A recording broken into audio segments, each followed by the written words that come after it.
Agree central की विशेष चर्चा आपकी खेती की बात की इस नई कड़ी में सभी श्रोताओं का स्वागत है। मैं हूं अजित और मैं हूं ज्योति। नमस्कार। नमस्कार। तो आज हम गेहूं बाजार को थोड़ा गहराई से समझने की कोशिश करेंगे। आजकल गेहूं की कीमतों को लेकर काफी बातें हो रही हैं, है ना? और कई चीजें हैं जो इन्हें असर डाल रही हैं। बिल्कुल बिल्कुल।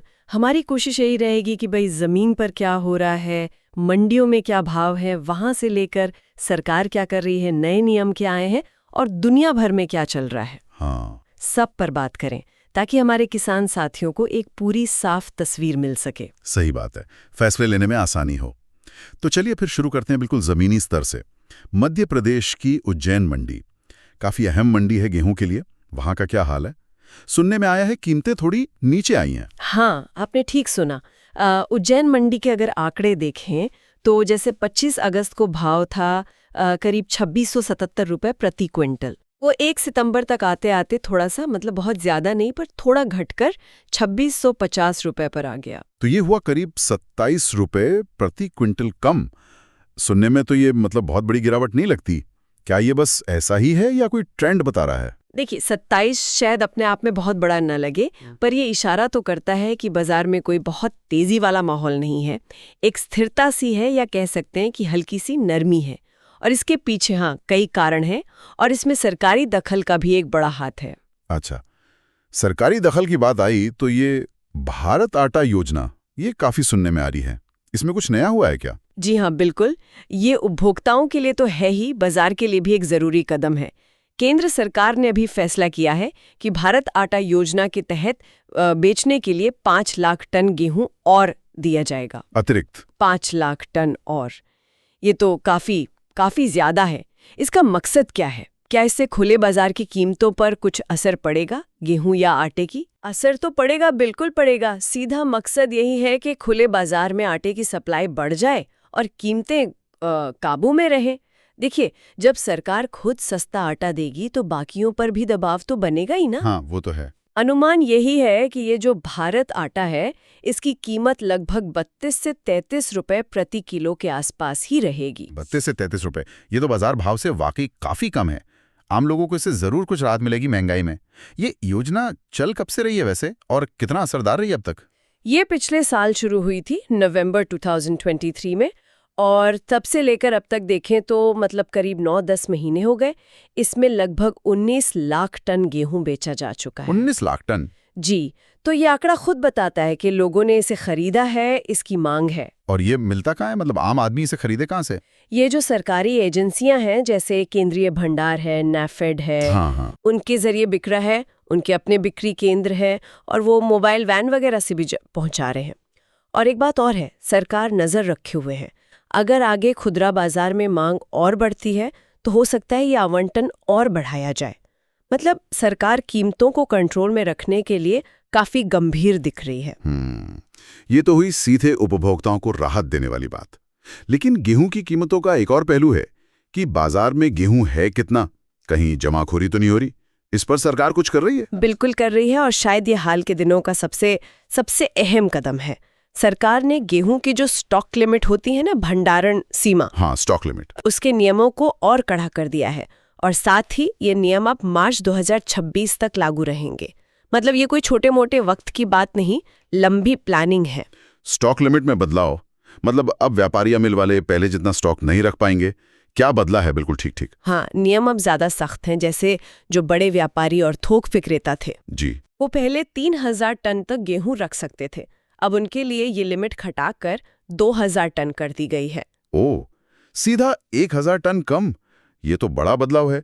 और छोटे दुकानदारों का क्या, जो रिटेलर्स हैं? उनके लिए भी कम हुई है। पहले वो हर दुकान पर 10 टन रख सकते थे, अब वो 8 टन कर दिया गया है। और आजकल तो वो बड़े बड़े रिटेल चेन भी हैं जिनके बहुत सारे स्टोर होते हैं, उन पर भी यही 8 टन? जी हाँ, उनके लिए भी, बड़ी रिटेल चेनों के लिए भी अब हर आउटलेट पर ज्यादा से ज्यादा 8 टन गेहूं रखने की सीमा होगी।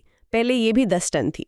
तो चाहे छोटी दुकान हो या बड़ा स्टोर, लिमिट अब 8 टन। अच्छा, और जो गेहूं का इस्तेमाल करते हैं, मतलब प्रोसेस करते हैं, जैसे आटा मिले हैं या बेकरी वाले, उनके लिए भी कुछ बदला है? हाँ, उनके लिए भी सीमा कटाई है। वो पहले अपनी महीने भर की जो कैपेसिटी होती है ना, उत्पादन क्षमता, हाँ, मंथली कैपेसिटी, उसका 70% गुणा साल के जितने महीने बचे हैं उतना स्टॉक रख सकते थे।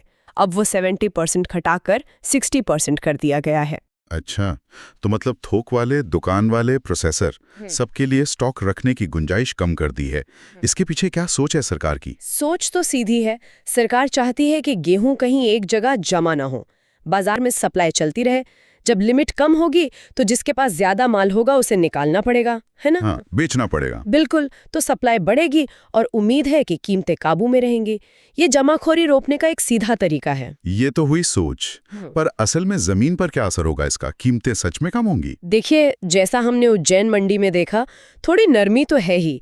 इन नए नियमों से कम अभी छोटी अवधि में थोक कीमतों पर थोड़ा और दबाव बन सकता है, क्योंकि जिनके पास लिमिट से ज्यादा स्टॉक है उन्हें बेचना ही पड़ेगा, तो सप्लाई अचानक बढ़ सकती है। लेकिन इसका कोई दूसरा पहलू भी तो हो सकता है, कुछ दिक्कतें भी तो आ सकती हैं। आ सकती हैं, बिल्कुल।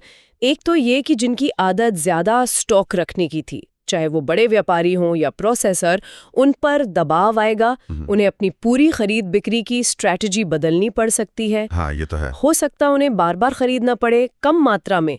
इससे उनकी लागत भी बढ़ सकती है और सप्लाई चेन में थोड़ी उथल-पुथल भी हो सकती है। ये बात तो है, पूरा सिस्टम बदलना पड़ेगा। और एक और इशारा मिल रहा है इन नियमों से। सरकार का ये कदम शायद ये दिखा रहा है कि वो आने वाले टाइम में जो OMSS है, हाँ, ओपन मार्केट सेल स्कीम, हाँ, OMSS, उसके तहत और गेहूं बाजार में उतार सकती है।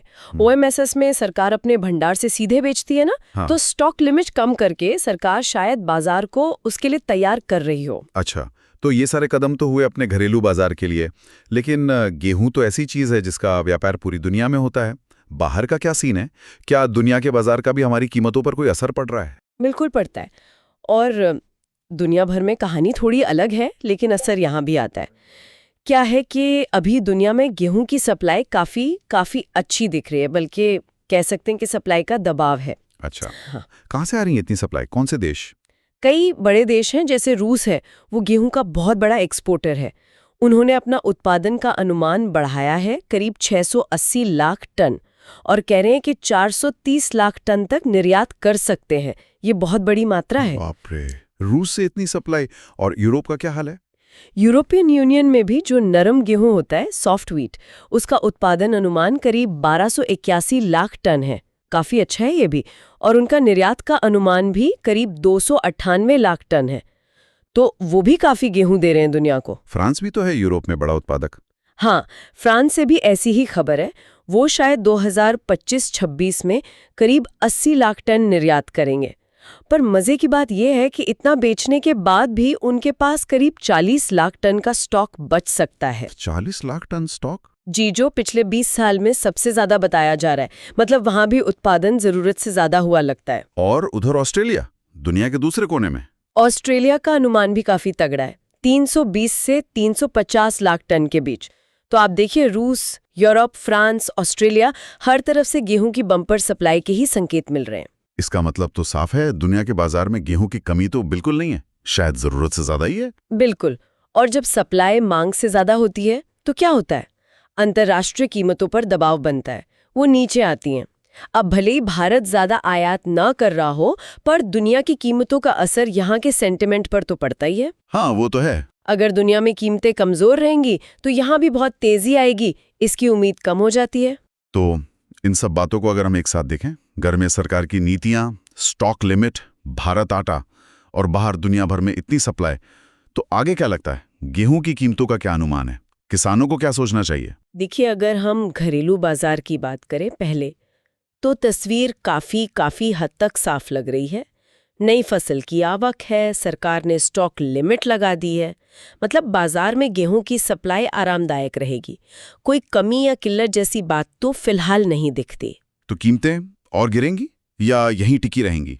जैसा हमने कहा, हो सकता है थोक बाजार में थोड़ी और नरमी आ जाए, पर ऐसा लगता है कि बाजार मोटे तौर पर 2600 रुपए से 2700 रुपए प्रति क्विंटल के दायरे में ही स्थिर रह सकता है। अच्छा, सरकार की जो कोशिशें हैं वो शायद कीमतों को न बहुत ज्यादा गिरने देंगी, ना बहुत ज्यादा बढ़ने देंगी।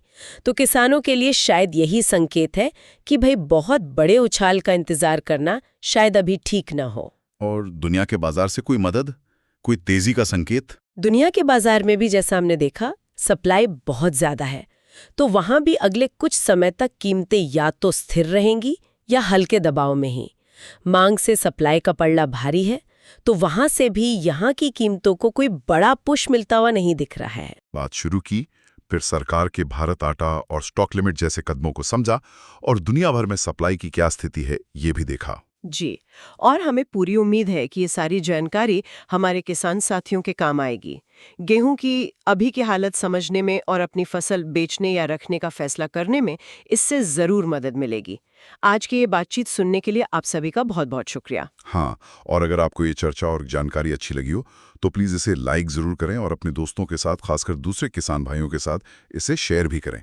सही जानकारी सब तक पहुँचे, ये ज़रूरी है। और हाँ, खेती बाड़ी से जुड़ी हर खास खबर, बाजार का हाल और ऐसे ही और विश्लेषण अगर आप लगातार सुनना चाहते हैं तो एग्री सेंट्रल के इस चैनल को सब्सक्राइब करना बिल्कुल न भूलें, ताकि कोई भी ज़रूरी बात आपसे मिस ना हो। हम आगे भी कोशिश करेंगे कि खेती किसानी के जो भी नए मुद्दे हैं, जो किसानों के लिए काम की जानकारी है, वो आप तक कल आते रहें। तो हमारे साथ जुड़े रहिएगा। धन्यवाद। लेकिन जाते जाते एक बात दिमाग में आ रही है। सरकार ने नीतियां बना दी, दुनिया में सप्लाई भी ठीक है, सब ठीक लग रहा है, पर एक चीज है, मौसम। अगर मौसम बिगड़ गया, जैसा आजकल हो जाता है अचानक, तो क्या ये सारे अनुमान, सारी योजनाएं धरी रह जाएंगी? क्या मौसम का एक बड़ा झटका इस पूरे हिसाब किताब को बदल सकता है? सोचिएगा जरूर इस पर। धन्यवाद।